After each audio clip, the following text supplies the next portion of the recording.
Welcome to Crimepedia. I'm your host this week. I am Morgan. I hope you're having a wonderful day. And with me, as always, is my true crime best friend. It is the lovely Cherry. Hello, Cherry. Hi. Hello, everyone. Thank you Hi. very much for joining us again this week. How are you feeling this week after your little bout with hay fever last week? I'm better this week, thank you. Yeah, got a lot of medication, Good. feeling a lot better than I was. So yeah, it was not very nice. But I think it was. I think most people were feeling the same. The same. I think it's not good.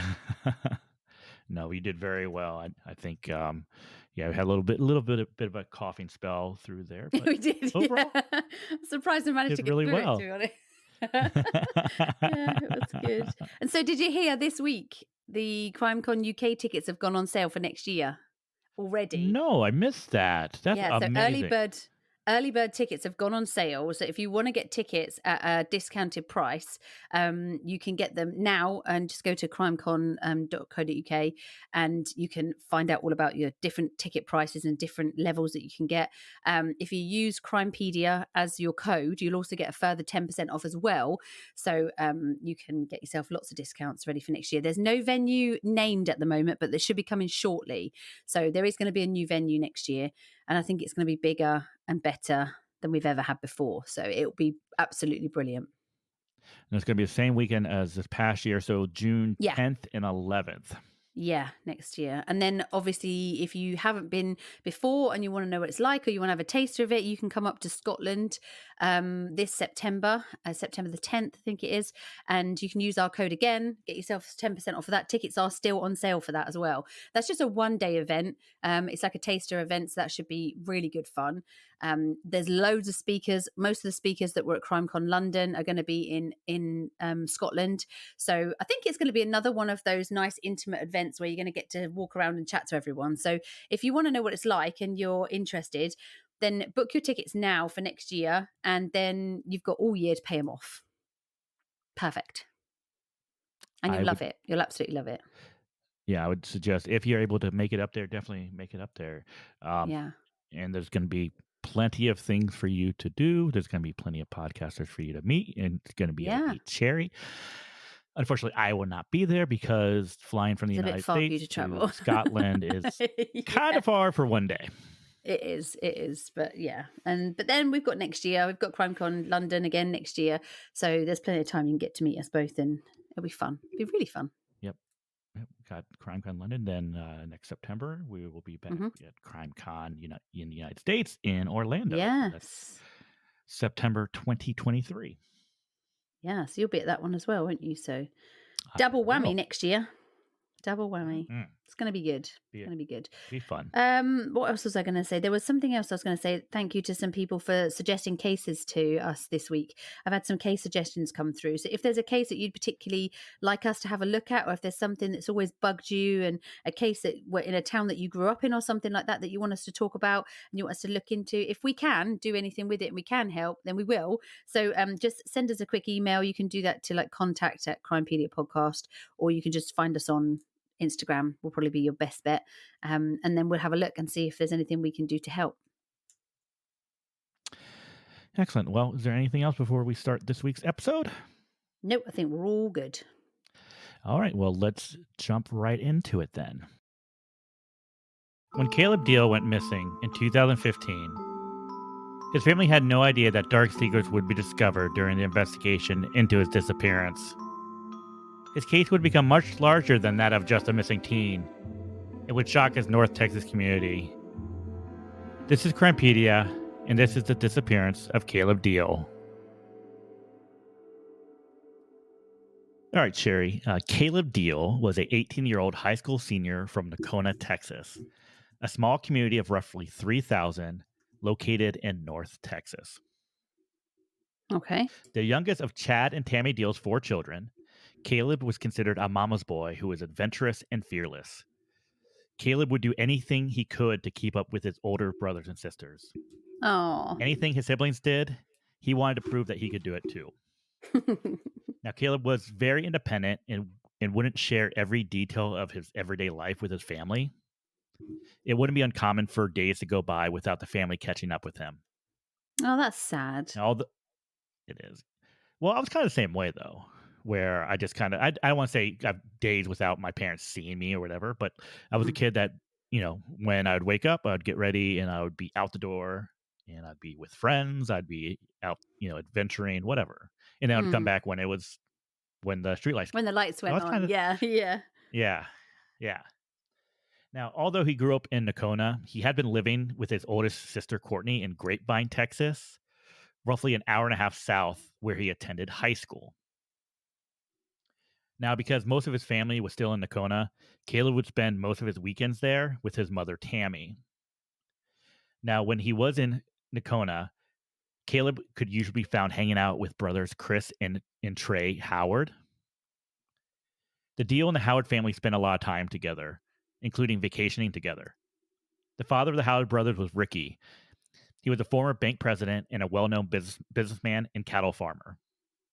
When Caleb was 12 years old, Ricky would hire him to do odd jobs around his farm and numerous properties. Now, as he learned about cattle farming, Caleb would begin to help out Ricky, checking on his land leases and working his herd of cattle. Now, just prior to the weekend of March 28th, 2015, Caleb contacted Ricky to tell him that his truck had broken down and wanted to see if he could help him fix it. When the two were unable to repair the truck, they would have it towed to a shop. With the truck being repaired, Ricky would agree to allow Caleb to use one of his trucks until the repairs were complete. This would allow Caleb to travel back to Nakona on March 28th to stay with his family. Now, on Sunday, March 29th at around 5 p.m., Caleb would leave his mother's house after telling family members that he was going to hang out with a friend named Christian. That same evening, Caleb received a phone call from his sister Courtney, who wanted to know if he was coming home that night because he had school the next day and couldn't miss any more classes, to which he replied yes. The following morning, Courtney would wake up and realize that Caleb was not home, but she didn't think much of it, seeing that it was possible that he may have left for school before she woke up. On the afternoon of Tuesday, March 31st, Caleb's mother, Tammy, received a phone call from the school guidance counselor, who wanted to stress to her that it was imperative that Caleb not miss any more school. Oh, no. Tammy would be told that Caleb never made it to school on Monday or Tuesday. Now, when Caleb failed to return home that evening, Tammy and Courtney connected and discovered that neither of them had heard from him since Sunday. All calls to Caleb's cell phone were going straight to voicemail. Tammy began calling around to Caleb's friends, including Christian, who Caleb said he was hanging out with on Sunday night. Now, Christian would tell Tammy that he and Caleb did not have plans to meet up that day Oh, and that he was actually out of town. Now, after this, Tammy would file a missing persons report with the Nakona Police Department on the afternoon of Wednesday, April 1st. Now, since Caleb had been driving a truck owned by Ricky Howard, Tammy would leave him a voicemail asking for the license plate number of the truck Caleb had been driving. About an hour and a half after leaving the voicemail, Ricky would call Tammy back to let her know that the truck had been found at his shop. When Tammy and the Nakona police arrived at the shop, they found the truck parked inside, the keys hung up where they were normally kept, but no signs of Caleb anywhere. Strangely, inside the truck, police would find three $100 bills zip tied to the steering wheel. The shop was secure as a padlock was in place when police arrived, and it was presumed that Ricky had locked up last. Now, police would decide to check out Ricky's other properties for any sign of Caleb. Several days into the investigation, an officer observed a burn pit with several incinerated computers. It was believed that there were 3 computers as well as a cell phone on Ricky's property. Now, Ricky would claim that the computers burned had been owned by his dead parents. why burn them, though? That's weird. Exactly. It's very Mm. strange. That's something that you normally wouldn't do, No, right? no, you wouldn't usually. No, absolutely not. Strange. Now, police would also begin looking into Caleb's cell phone records, where they're able to determine that the last contact from his phone was to Ricky Howard.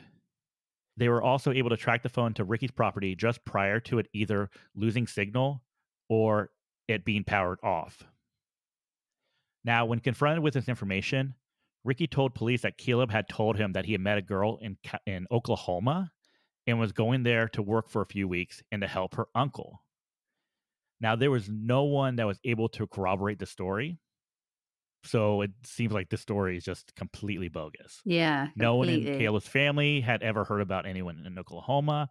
No friends had ever heard about a girl in Oklahoma. The only person that had the story or came forward with the story was Ricky Howard. Oh dear. Ricky sounds Okay. dodgy already.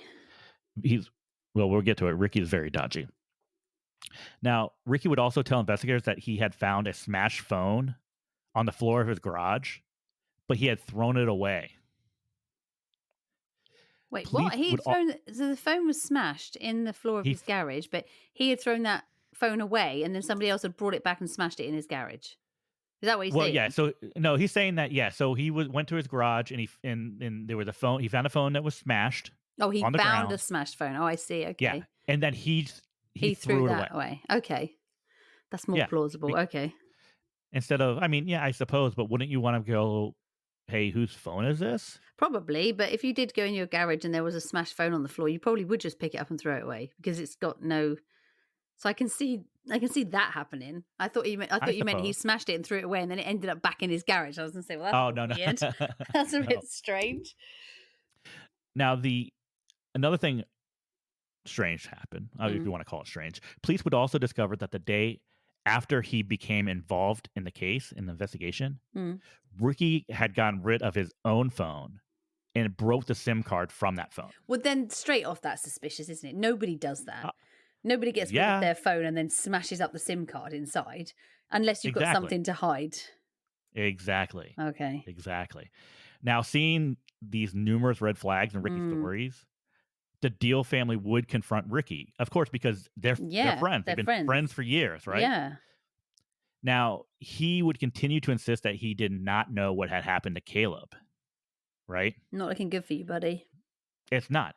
So, even with all these red flags and the strong suspicion pointing towards Ricky either having more information or knowing Mm. more about what happened to him or having a hand in his disappearance, this investigation would end up going cold. Right. Well, I suppose if they haven't got anything, the thing you can suspect somebody all you want, but having the actual hard evidence to prove that they've got something to do with it. I mean, it might be you've Mhm. got suspicious activity, but if you can't prove anything, then I can understand that it goes cold. You've got Yeah. to have concrete, evidence. The police have got to have concrete evidence to be able to put this person, Mhm. formally in the line. So, Yeah, I mean, I don't know, like, I mean, what can you do? I mean, you have, yeah, a burn pit with yeah, computers in it. yeah, You have and a phone that's broken. a phone that's broken, Mm, right? You have a phone that's in the burn pit. yeah, You have no, and yeah, it's just suspicious. very suspicious. And Yeah, there's strange things like why were there three $100 bills yeah, zip tied to the steering wheel? yeah. And here's the thing, you gotta remember, Caleb's 18. Even if he was like he did that and said, "Okay, well, thanks for letting me borrow your truck," Mm, $300 to a 18-year-old is a lot of money. definitely. And especially if let's say hypothetically, let's say that the story about Oklahoma was true and he was gonna go out to Oklahoma, that $300 could go a long way for him. Well, yeah, of course. Yeah, So it's I mean, it's suspicious straight off. extremely suspicious, yeah. Yeah. And it's strange too that so apparently prior to Ricky calling back Tammy and saying, "Oh, the truck's here." Supposedly, he didn't know where it was, or he hadn't seen it, or seen Caleb or the truck, and then an hour and a half later, oop, pops back up There it is. Yeah. in his That is garage or in suspicious. his shop, And how his old is lock shop. he? How old is this Ricky guy? Ricky was, I think, at the time 53. Oh, so he's not young either, is he? So he's not a young Mm-mm. guy. So that's strange. That's very strange that they're friends like that as well. Yeah. That's odd. Well, because of his suspicion, investigators did begin looking into the background of Ricky Howard. Hmm. Okay. Now, investigators would discover that this well respected businessman had a very checkered past. While employed as a loan officer at the First National Bank in Nakona, the FBI actually conducted an investigation on him regarding bank fraud allegations in Oh, 2001. Okay. okay. Now, during the investigation, the FBI would learn of at least 5 child victims alleging sexual assault on Oh, multiple occasions no. by Ricky Howard. God, I hate the Okay. sexual assault ones. I know. Now, it's assumed that Ricky actually had gained access to these victims through bank clients and What? had employed them all on his ranch. Now, the FBI suspected that Ricky had given out loans to the relatives of the victims in an effort to ensure their silence. No. Yes. Yes. In 2007, federal prosecutors would charge Ricky Howard with only the financial crimes, which Ricky would accept a plea deal which called for 2 years in prison. However, the judge at that time, and in that case, would order him into a sex offender treatment program, and also required him to take regular polygraph tests as part of his parole. Well, that's a load of rubbish because they don't always work. They That's just don't. crazy. But No. good on this judge for saying, okay, yeah, I understand that he accepted a plea deal that he's only being charged Yeah. with financial crimes. This guy is But still a sex offender and he needs Mhm. treatment. And so at that time, he was actually registered as a sex offender. Yeah, Okay. definitely. Get rid of him. Put him on the list. Yeah, absolutely. Mm. On December 15th, 2015, this is 9 months after Caleb Diehl went missing, hmm Ricky Howard was charged with 2 counts of aggravated sexual assault of a child stemming from 500 alleged incidents during a course of 4 years from 1996 to the year 2000. That's crazy. It is absolutely crazy. After being released on a $4,000 bond, Ricky was rearrested on January 12th, 2016, after a second victim came forward regarding aggravated sexual assaults that occurred in 1994 when the victim was 12 years old. Oh no. His bond was then raised to $500,000, which he posted the following day. So he once again So he's out. released. He's Mm. out. Mhm. Now, in June 2016, Ricky would plead guilty to federal firearms charges, which stemmed from several guns found in his possession while police were investigating Caleb's disappearance the previous year. Since he was a convicted felon, he was not allowed to possess any gun. A federal judge would sentence him to 5 years in prison, which would run concurrently with any sentences levied from his other pending cases. So his 2 cases. So you had the first case, which was the aggravated sexual assault of a child stemming that occurred from 1996 to 2000, hmm and then the second one, which was a 12-year-old who alleged sexual assaults in 1994. That's horrible, isn't it? It is very horrible. Now, the following year, this would have been October 2017, while Mm. cleaning her home, Tammy Diehl discovered a plastic bag tucked away in the back of a seldom used cabinet above her bathtub. Inside of it was a clock radio with a hidden camera, What? handwritten notes of polygraph questions, and a tape recorder with audio of a man asking polygraph questions pertaining to his sexual interest in young boys. Wait, what? This was in Tammy's bathroom, Caleb's mum's bathroom. Yes, Up it was in a in a cabinet above in the above the bathroom. bathtub. Yeah, So above the whose bathtub. voice is it on it? Prosecutors would state that the notes were in Ricky Howard's handwriting, What? and it was Ricky's voice on the tape. What are they doing in Gemma's? Oh, Caleb's uncovered something. And he's You're getting hiding it it. in the house. Oh my Yes. God. Yes. So it's believed that these tapes were of Ricky practicing how to do polygraph tests. Oh, what a monster. Yes. Now, it's also believed that the clock radio with the hidden camera was Ricky's and that Caleb was keeping it as a way to build evidence against him. Against him, yeah. Mm-hmm. Now, these findings would push investigators to name Ricky Howard a person of interest in the disappearance of Caleb Diehl. Well, no shit, Sherlock. Of course he's a bloody I know. person of interest. Of course. Jesus, after your second bloody paragraph, he was a person of interest. Oh, I know. Yeah. God. And they also decided to start re-examining all the evidence in Caleb's disappearance. Good. Okay. Now, since Ricky had been practicing polygraph examinations, a judge would grant investigators access to his sex offender treatment records. Good. According to one of his therapists, Ricky was a very smart man who had tried to manipulate the tests, of course, Duh. right? They would also state that there was no question that Ricky Howard had a sexual interest in underage men. Oh, sick. With this information, investigators had enough evidence to obtain search warrants to search Ricky's computers for digital evidence. Okay. Now, investigators would interview Ricky's now ex-wife, Terry. So after the allegations in or not the allegations, after he was arrested in 2015, Tammy filed for divorce. Well, separated, then filed for the divorce. Good, Terry. Great, because Ricky is an absolute monster. He's a piece of work. Yes. Now, she would tell investigators that in addition to the 3 computers found in a burn pit, the family had another desktop computer. Investigators would retrieve the computer and send it to the FBI's North Texas Regional Computer Forensic Lab for analysis. Over 300 images of male child sex I knew that was coming. Oh, dear. As well as images of Caleb throughout the years. No. While none of the photos of Caleb showed him being explicitly sexually abused, they did show him sleeping, as well as in various states of undress. So, like spying on him, or actually there spying on him. It seems like it. Yes. Sneaky. That's horrible. Poor Caleb's mum as well. To find out that this is happening is also that's horrible for her to find this out. This was a family friend. This was someone you trusted. Yeah, you don't expect that to be happening with your child, do you? I know Caleb's. What has he said? He was 18 or 15.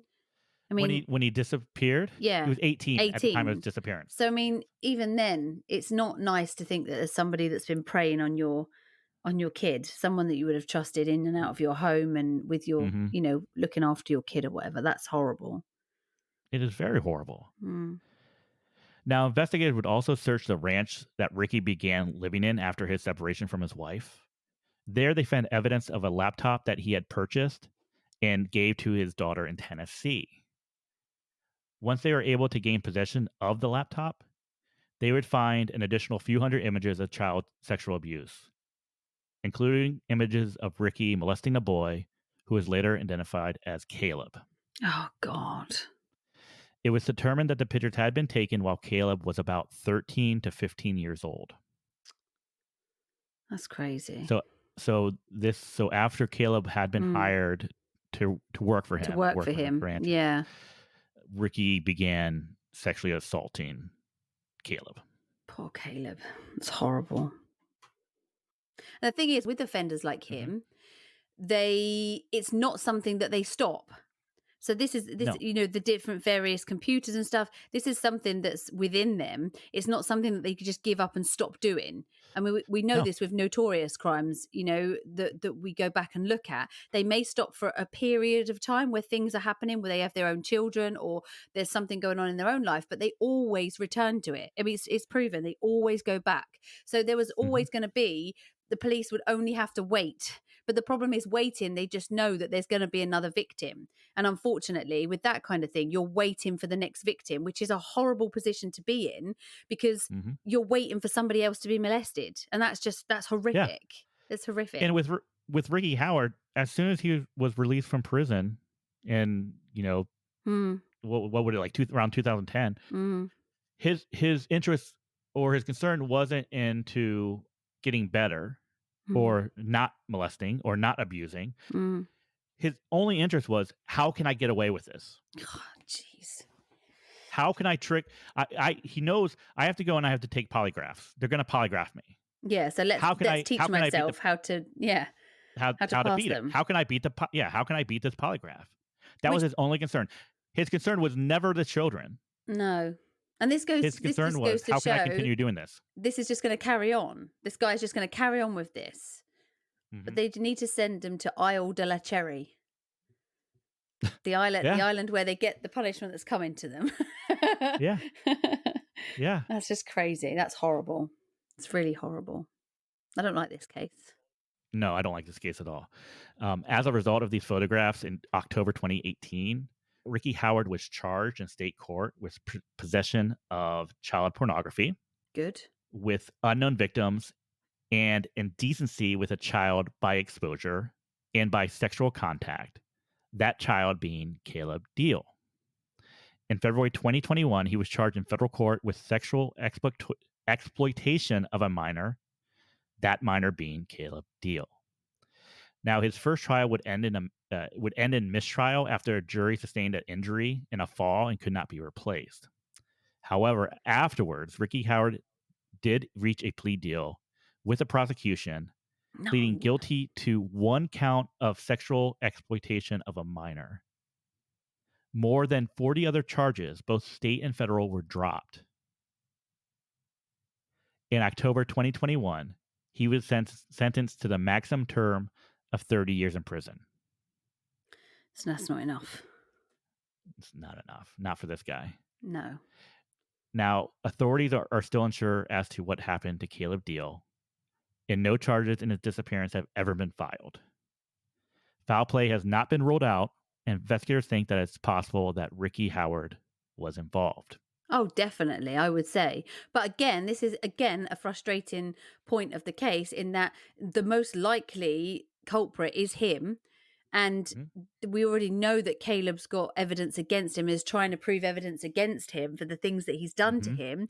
And then Caleb mysteriously goes missing. Well, it doesn't take a genius to work out this guy's got something to do with it. But again, it's getting that concrete evidence to be able to prove that.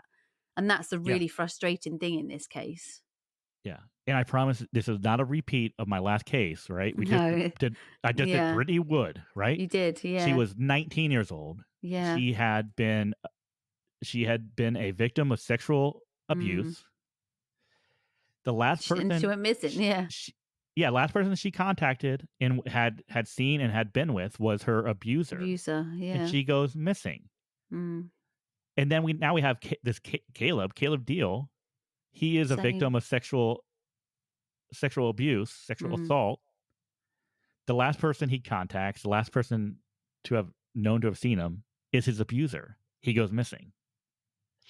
What's strange about this, though, is let's say Caleb was collecting evidence against Ricky, which it obviously seems like he has, because he has he has this clock radio with the camera. He has these handwritten notes and this audio tape.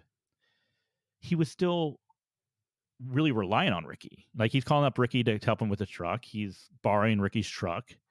So at the same time, while he's collecting this evidence, he still seems to be very friendly with them. But is he only doing that to keep things normal so that he can collect all this evidence? Because if he starts acting odd and weird and off, this guy's going to be alerted to it, and then he's going to think, well, hang on a minute, something's going on. So if he tries to keep it, I mean, you've got to think like an 18-year-old. You've got to think like, I mean, because the difference between an 18-year-old's perception of things and ours as adults is very different. Their logic is very different. Just having conversations with some 18-year-olds, I mean, my child is 18, just having some conversations with 18-year-old girls, you realize that you then realize that you're not 18 anymore, because you realize that the things that they're talking about, the logic doesn't make sense in a grown-up world. So this boy, being okay, he's cleverly trying to do this. A 50-something-year-old man is probably a lot smarter, and this guy is, I mean, his whole freedom, his whole life, everything depends on the fact that no one knows what's been going on. So I mean, he's not a stupid man. I mean, I would say he was stupid for burning all those electrical equipment in a burn pit close to his house, but I would say that this bloke is probably quite clued up into how to keep himself out of any sort of spotlight. And so I would think that perhaps Caleb might not have been quite as smart as he thought he was being, and this guy's rumbled him. And then obviously the only way to stop this is to get rid of him, if you're looking at it from a very blunt point of view. Yeah. The other thing that's really scary about this case, and mostly about Ricky Howard, is the fact that he was pretty much allowed to get away with this for over 20 years. It's a small community, a community of 3,000. You cannot tell me that in a community of 3,000, people had no idea this was going on. But they might not. That's the thing. If he's abusing kids and the kids aren't telling their parents, and he's this local businessman that's happy go lucky and friendly and helps everybody out and everyone knows Mhm. him, the kids might not feel that they could tell anybody. You know, how many other Yeah. kids has this No, happened absolutely. to? Yeah. Yeah. They're clever, aren't they? I mean, you look at the people like, I mean, even here in England, you look at the Jimmy Savile thing. I mean, this guy was a very very well known celebrity that was Hmm. given patronage of hospitals, children's hospitals, and he would visit them and abuse the children in the hospitals, and nobody had an idea what was actually going on. And that was in in the limelight of the TV and the Yeah. public, and that's not even a small town. And it happens because people don't feel that they can say something. Victims feel like they're imagining that it's their fault, that that it's somehow they're to blame for this person doing this to them. The whole abuse and victim abuse thing is just such a huge, awful minefield where mostly the victims feel like they are to blame, which is Yeah. Yeah. horrific. It And is. and this kid is an 18-year-old kid, and he's dealing with a person that everybody loves locally and is really well known locally for being a really nice guy. Yeah. How is he supposed to go and tell his mum that he's been doing stuff like that to Yeah. him? Yeah. It's And awful. he's friends with his Mm, sons. mm, He's his family. Their families are close. yeah. They They go go on on holiday vacation together. together. I know. It's awful, isn't it? That's a lot. That's a lot of weight to have on your shoulders as I a hate 18-year-old. I hate to think of people suffering like that in a situation where they don't feel like they can say anything because they don't feel like they're going to be believed, or they don't feel like that. Mhm. It's a lot of shame. It's a lot of shame, and it shouldn't be like that. This is not okay. People, it's not It's not. okay for people to do this to you, and it's not your fault if somebody is doing this to you. No means no, regardless. If you don't want it to happen, it shouldn't be happening, and it doesn't matter. It's horrific. I mean, It makes me so mad. if there's anything that we look at and say like that's good that came out of Caleb and his disappearance and what appears to be his desperate attempt to Mm, put this guy away, mm. It he did. worked. Good. It worked. I hope You that he know, knows that. That's it's horrible. it's it's very and it's just the situation between this and Brittany Wood. It's just eerily similar, Yeah, really similar. where they both lied about what they were doing when they left the house, right? Yeah, And that's they right. both ended up with their abusers who, Because if he was going to say to his mum, look, he's not going to say to her, I'm going to go and find information because he's dodgy and, he's oh, been doing all this stuff, because the mum would be like, what are you talking about? What? So this poor boy is obviously trying to prove all this on his own. And he's trying to get this all proven on his own. That's hard. That's really, really I hard. know. Bless him. I wish he had one person that he could confide in Yeah, I do about what was too. going on. Yeah. It's horrible to think Because that from his mum's point of view too. It's horrible to think that he was going through all that and she didn't know. That's horrible. it has to be it has to be so horrible for them It must that to be. know that I mean you have to feel like you've helped this happen, right? I mean, Mm, because you welcome this guy yeah, into your family, not into knowing. Yeah, that's horrible. you've allowed your kids to be around this guy and to Yeah. allow them to start working for him, while they're in middle school. And it's absolutely not her fault. It's absolutely not the No, family's absolutely fault. not. It's No, just no, it's not at just all. a horrible situation that they've been put in. And I hate the fact that these sneaky people think that they've got the right to do this kind of thing. It's horrible. It makes me so angry. It's like, whatever gives you the right to do that to somebody else? You sneaky, nasty person. It's just Yeah, and it's like horrible.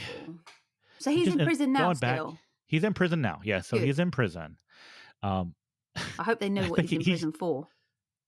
I hope so too. But it's so sad that I think he should have been in prison longer. Like he got 2 years Yeah, that's during crazy. during this FBI investigation into these loans, and it's like, yeah, we have evidence that was sexually abusing children. But no, we're gonna go ahead and let that go, and we're gonna get him 2 years because of these. So he got 30 years in. What year was he jailed? It was so 2021 is when he was sentenced to 30 years. So over there, does Now, that mean he'll do 30 years minimum, or does that mean he could be out in 15 with good behavior like here? no, I think let me check. I don't know. Because if he has to do the whole 30 years before he's eligible for parole, he Parole. won't be out until 2051. By which point he's going to be nearly 80 something. Because if he was 50 Yeah. something, then you're looking at him being 80 something by the time he gets out. What's the point? He's going to die in prison. They might as well just knock him on the head now. Yeah. Save the So here's the taxpayers' thing. money. So now he got to 30 years. Any other case that they put forward against him, it's already been ruled that it's going to be Inadmissible. concurrent. So it's going to be it's going to be added on to, Oh, right? it will be added to it. Good. Yeah. So the one thing, let me see, the one thing I don't know that I have not been able to find is if he will be eligible for parole at any point. Okay. Let's hope not. Which I hope in his case he wouldn't, because he is a habitual criminal. Right? I hope that he's never going to be eligible, but I hope he thinks he is, because whilst he thinks he is, there's a glimmer of hope for him. And then to be turned down every damn time is not even any part of justice that he deserves, but just to have him have that sheer disappointment is a tiny little sliver of something that his mum can feel. This guy now feel, because I have this conversation with somebody the other day about people being put into prison, about how being in prison, it takes all your liberties away. And okay, maybe it does if you're innocent, but if you're guilty for, I'm not barbaric. I don't think that, life in prison for stealing something. I mean, it's wrong that you've done it and you should do your time for it, but not life in prison for that. But for actually planning and, sneakily doing about your business into taking someone's life away from you, you chose to do that. That's your choice. Yeah. You know that by taking someone's life away, you will go to prison for life or possibly lose your life in whatever state you're in. That's your choice. You know that. So if you go to prison for it, it's your own fault. You chose to do it. And the fact that they treat you badly in prison, hard luck. That's not your fault. I mean, it is your fault. Sorry, it's not.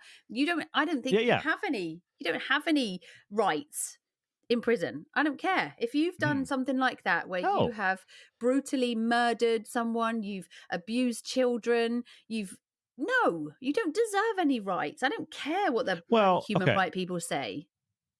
No, I think there's basic human rights that you deserve. Not if you're a molester. No.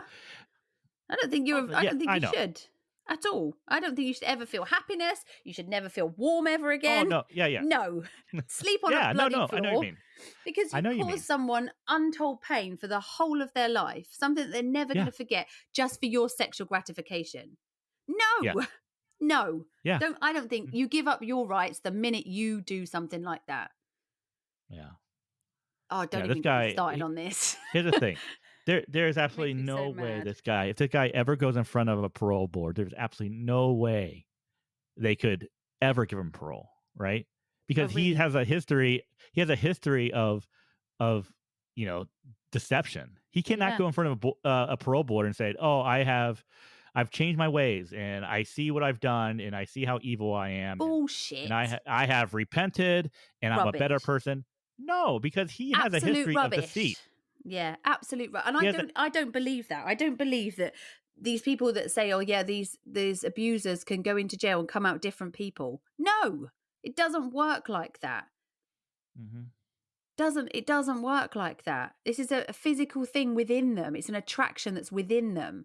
It's not the fact that they've been bad and smashed up a few cars and robbed a few jewelry stores and then they've come out and realised, you've gone to prison and realised that's a shit way of life and they don't want to do it anymore. This is that they're sexually aroused by children.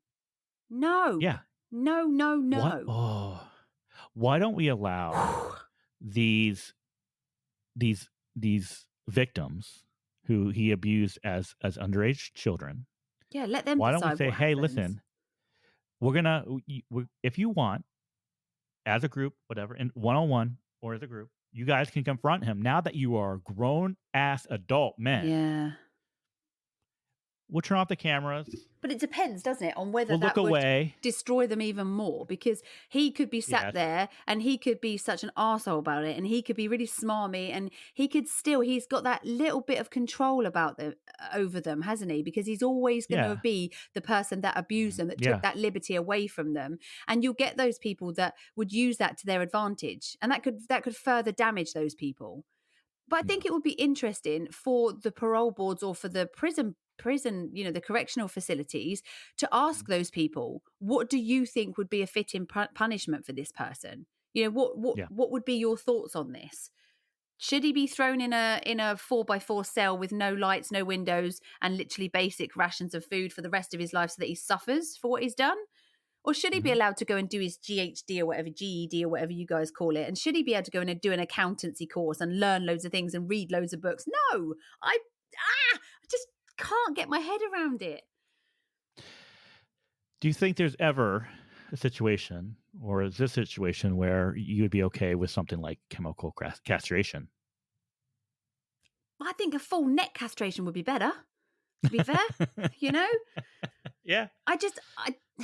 Would that work? I know that there's lots of human rights, this is probably, I people are know. going to go Yeah. absolutely mental at me for this, and I'm probably going to get lots of hateful emails, but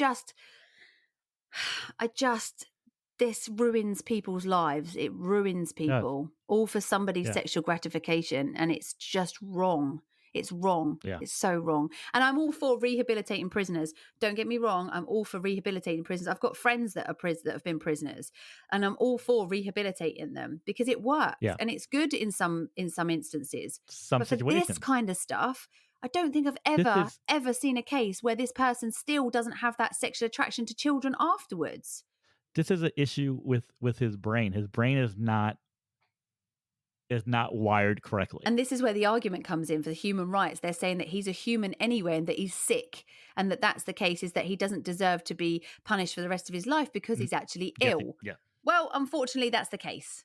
He's ill, but that doesn't give him the right to go and touch up other people and ruin their lives. Given the opportunity. He was given the opportunity to fix himself. Yeah, and he didn't. He did not take that opportunity. No. He took that opportunity to work on deception. Yeah. He took that opportunity to figure out, how can I continue to do this and get away with it? And get away with it. So yeah, he doesn't deserve would it. have. He doesn't He deserve would it. have if it wasn't for Caleb. Yeah. That's crazy. Oh, this case makes me really mad. I don't like this one at all. I told you it would. I'm sure we're going to get lots of messages of people saying, "Oh, I'm so disappointed in the way you feel, and I work with prisoners that are, that are trying to be rehabilitated, that are sick and do this kind of stuff." Well, good for you. If you do, great. But for me, I can't understand it. I can't. And I don't think I'll change my views on that no matter what you say to me. I can't help it. It's just a good job I'm not a judge. Judge Cherry. Can you imagine? It'd be awful. I wouldn't be allowed to do cases like this. I'd have to stick to like burglary cases or something. Can we get that on Netflix? Judge Cherry, can you imagine? I'd be hated. People would hate me. No, they would love you. No, not in this kind of situation. I mean, that must be awful if that's your family member. I mean, don't get me wrong. If I had a son and he had been convicted of doing something like this, the shame that it would bring upon you would be horrendous.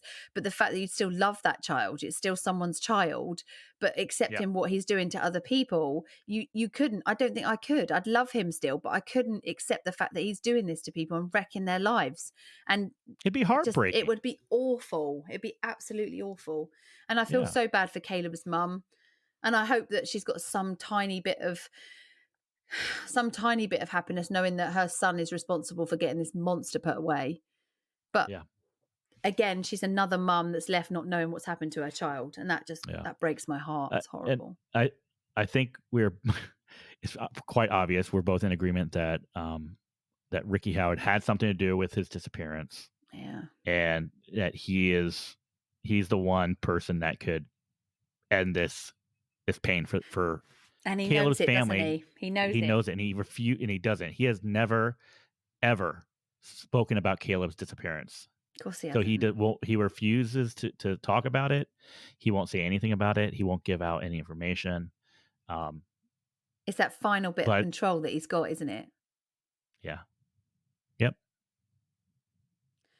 They need to get It's Colin disgusting. Sutton on the case. If anyone Disgusting. can, Colin Sutton can. You know what? It's funny that you mentioned that. Like before we started recording earlier today, I was thinking, I was like, man, this would be a great case to like go over with Colin Sutton It and would. see how he would do it. Yeah. How would he handle this case? Yeah. That's what I Because mean. Yeah. there's something obvious that police and investigators are missing. Mm. There has to be something obvious that they're Yeah. missing. It shouldn't be this difficult to figure out where Ricky was that evening. And where Ricky is now. Yeah. Yeah. Even if Ricky does not come out and say what happened to Caleb or give any information, I feel like investigators, they're missing something that would basically say, this is what we know. This is what we found out. We believe Caleb was Yeah. brought to location XYZ. Yeah. There must be something that, Oh, I hope so. I hope they don't. Is this a cold case now, or are they still? It Is it is a actively? Ah, cold. It is they need cold. they need fresh eyes on this, and they need to reopen this and get a fresh team looking at it. That would be. But it's all about money, isn't it? That's the thing. It's all about It is. money. Yeah.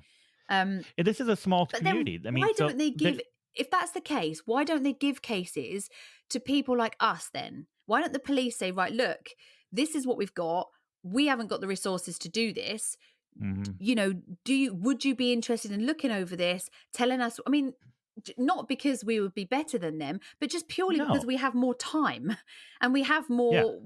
It's not a job that we would have to do, as a 9 to 5 job. It's something that you could do as outsiders. You could look at stuff and Mhm. say, what about this? Did this get looked at? Because they're people. They're people that are on Yeah. deadlines. They're people that are busy.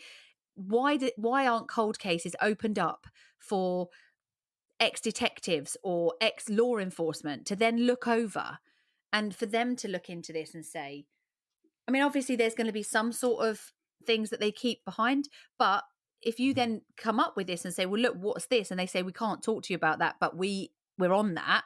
Okay, fine. We move on to the next Yeah. thing. They don't have to reveal Yep. everything, but surely people looking at this better than no one looking at this. Here's the problem too. So when we look at investigators, so we're talking about Nakona police Right. investigators. Now, this case, I believe this case has had federal involvement. So FBI has been involved as well. But Oh, okay. Nakona Yeah. police themselves, they have 6 full-time There sworn you go. officers There you go. and 9 full-time civilians working in that department. So that's They what have I 15 mean. people. 15 people in total. They can't keep up with normal work as well as investigate cold cases fully. Why don't they why isn't there a group of ex-detectives or a group of ex-police personnel that are now retired that could be tasked with this sort of thing? Then you haven't just got anybody looking at it. You've got people that were in the job that know procedural things. They know. Why don't they do that for cold cases? Why do they just say, "Oh, well, it's cold. That's it. That's the end of it"? I Yeah. can't get my head around that. I It's can't so either. It's sad. I crazy. hate the fact that they don't know where he is, and I Yeah. hate that for his mum and dad. I know I always say his mum. I mean his dad as well, but I'm just saying for his family. I hate that they don't know where he is. That must be horrible, not He's on knowing. he is on one of Ricky's properties, Yeah, guaranteed somewhere. Just but it's which just one where. and where. And here's the thing, because when we're talking about these ranches, like cattle ranches, Yeah, they're huge. They're yeah. massive. Yeah, so it's not like you can go and excavate the whole thing from top to bottom, each one. It doesn't work like that. There's no resources Mm-mm. for that. No. Oh, that's mad. That's crazy. Poor Caleb. I know. It's unbelievable. And I mean, I feel terrible for him, but I am at the same time, I'm so happy that he was able to gather evidence Yeah, that put this guy away. yeah. I mean, it's sad that he seemingly lost his life It's because really of it, sad. but Yeah, it is. Bless him. so hopefully, something will come of this and Well, they'll if be you're in able to that be district reunited. and you want to send us Yeah. over case files to look over, do it. I'm quite happy to. You don't need to pay me. Do it, and I'll look Yeah. over them, and I will Mm-hmm. probably won't be able to do anything, but at least we know we tried. Yep. What's the harm? What's the harm in it? Exactly. Oh, thank you. Thank you You're for that welcome. horrible case. It's going to give me nightmares. I hate that this is even a thing. I hate that we're even able to do this. I know. It's horrible. It's really horrible. I know. After Brittany's case, I said I'm not going to do any case like this for a while. You liar. This time, this time I promise I am not going to do another case like this for a while. I don't want to do any more like this. Thanks. No. No. Oh dear. Okay. Do you want me to lift your spirits slightly? Yes, please. Okay, so it's the point of the show where we will give you this week's dumb criminal. Hey, Captain Stupid Poopy Pants, use a dummy. I love it when the criminals are dumb because it means they get caught. So a guy called James Washington, who lives in Nashville, is one of those stupid, dumb criminals. He thought he was suffering a heart attack and thought he was going to die. So he's got pains in his chest and he's thinking, this is it, this is the end. So he confesses to a 17-year-old murder.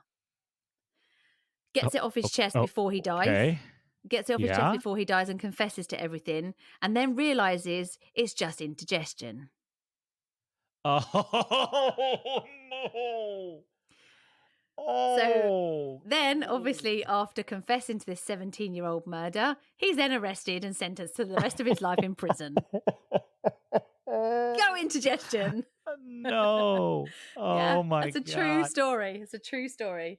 That's what happened. Wow. Thought he was on his way out. How old was he too? I don't know. It didn't say. It doesn't say? No, it I'm hoping say. he was young. I hope he was young enough that he had to sit there in prison for a long time. Yeah, but he ended up confessing to the murder, thinking he was on his way out, and finally gets it off his chest, only realizing the heart attack is indigestion. What an idiot. Oh no, that is But I'm glad. crazy. Good. I'm glad he only had indigestion. I'm glad he managed to get to prison for the rest of his life like he deserves. Unbelievable. Could you imagine? Can you imagine? Like after that, like wait, I just story. take some. I could have taken some Pepto-Bismol and I would have been okay. I would have been absolutely fine. Now here I am in jail. And then in jail, how did you get caught? What happened? Oh well, I had indigestion. Confess to the murder. Here I am. Idiot. I bet he ends up getting called Pepto or something. It gets called Pep in prison or something like that. That's his nickname. That is amazing. Yeah. You know what? I bet you what happened was he went to that same place that our good friend Brandon from Music City 911 took us. What was it called? What was it? The natural yeah. He probably did. He probably ate that chicken. Yeah. The really Tennessee chicken stuff. And literally blew his head off. And that's what it was. That would be funny if that actually was what it was. And his chicken sauce was too hot. Yeah. Hattie B's hot chicken. He went to Hattie B's hot chicken, had some Nashville hot. I forget what the hottest one was. What the cluck. But had the hottest. What the cluck. What the cluck. Had what the cluck. Yeah. It was like, oh my God, here I come. Here I come, Elizabeth. I'm coming home. I'm sorry, I did some murder 17 years ago. They're like, oh, here's some Pepto. He took some Pepto. He's like, oh wait, I'm fine. Handcuffs. Yeah. Off to prison you go, my love. What a loser. But there we are. There we go. There we go. Now, speaking of our podcast friends, before this episode, we had a little promo from our good friend Casey from the Cult Vault podcast. Her podcast is, she talks about some of the most famous or infamous cults, right? And also modern sex. It's a very, very interesting show. I'm going to suggest to all of our listeners, if you have not listened to the Cult Vault, please take the time and check it out. I love it. Cherry loves it. We hope you love it too. She's one of our good friends. So any listens would be appreciated. We're going to bring you some of our podcasting friends. It's always good to spread the love. So we're going to do some promos in our podcast for the upcoming weeks of different shows that we think you should check out, because everybody gets to the point where they've listened to everything, they're up to date with everything, and they need something new to listen to. So we're going to give you podcasts that we love in the hope that maybe you might love them too. So that will be, just a little bit of love from us and with podcasts that we both love as well. Yep, So absolutely. we will be back next week with another case. It'll be my case next week. In the meantime, reach us on our socials, have a look in our merch store, have a look on our website. It's just crimepediapodcast.com. You grab hold of your merch if you're coming to Orlando next year, London next year, or seeing us in Scotland. We love it when you're wearing our merch. It's amazing. It's always a really nice feeling when you see someone walking towards you in a Crimepedia Yes. t-shirt. It's really nice. So yes, that'll be lovely. We'll see you next week. So for now, be nice. And bye.